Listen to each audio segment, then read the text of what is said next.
इस लावारिस जमीन को वारिस चाहिए। बाबूजी, आप अपने बेटे की कसम खा चुके हैं। क्या आप मुझे निराश नहीं करेंगे? हाँ हाँ, कसम खाई है मैंने उसकी। पहले भी ऐसी कसम खाई थी सरवण की, जब उसकी मां ने मेरा साथ छोड़ा था। बेटी,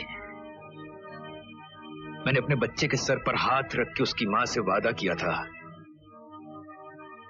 मैं उसकी सौतेली मां को इस घर में कभी नहीं लाऊंगा।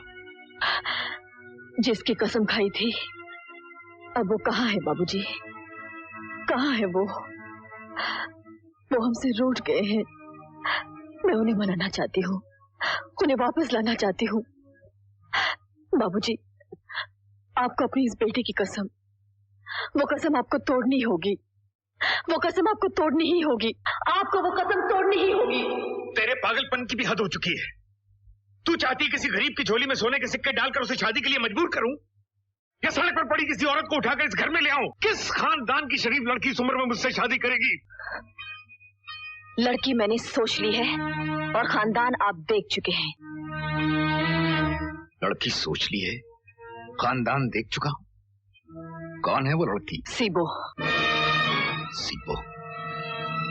हाँ, अपनी छोटी बहन को सास बनाकर इस घर में लाना चाहती हूँ मैं। पारो, दिमाग तो ठीक है ना तेरा? भगवान को साक्षी मानकर जो सोचा था वो बोल दिया मैंने। नहीं, ऐसा कभी नहीं हो सकता। ऐसा कभी नहीं हो सकता। तुझे मैं बेटी कहूँ और तेरी छोटी बहन से शादी करूँ? नहीं, ऐसा नहीं हो सकता। बाबूजी, इसके अलावा दूसरा कोई रास्ता नहीं है। तू चाहती है कि शादी के बाद मैं सारे गांव के सामने तमाशा बन जाऊं?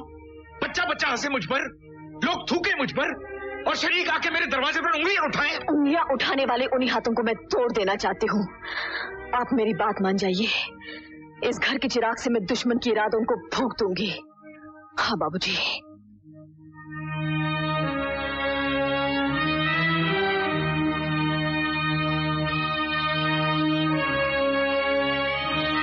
मैं जानता हूं, इस हवेली के बुझे हुए चिराग का धुआं तेरी सांसों में जम चुका है।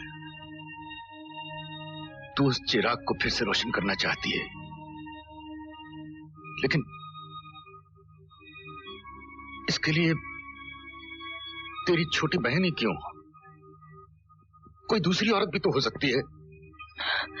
पराई औरत और बेगाने हाथों में पकड़ी हुई तलवार पर कभी भरोसा नहीं करना चाहिए। और ऐसी कुर्बानी तो अपना खून ही दे सकता है। इस घर में सास बनकर आएगी तो सिर्फ मेरी छोटी बहन सीबो।